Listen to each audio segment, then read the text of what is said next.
Sa Isaiah 42 ay natupad. No po, si Jesus po, never siyang sumuko sa kanyang misyon. Hindi siya tumigil sa kanyang pagmisyon sapagkat ang nagsimula ito sa affirmation, sa katiyakan na kanyang ama ay nalulugod sa kanya. Amen. Kaya ito din po yung atin pong mission.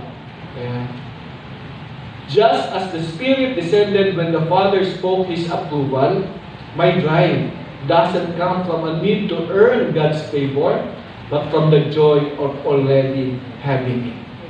Amen. The joy of already having it. May favor, may kaluguran na ang Diyos sa atin. At ito yung dapat natin i-celebrate kapag may baptism. Amen. Sino pa po dito yung nag-undergo ng baptism? Nabautismuhan na ba ang lahat? Amen. Hindi pa. Meron pa. Sige po. Kaya mahalaga na makita natin yung kapulihan ng Panginoon ay tanggapin natin sa pamamagitan ng baptism. Hallelujah.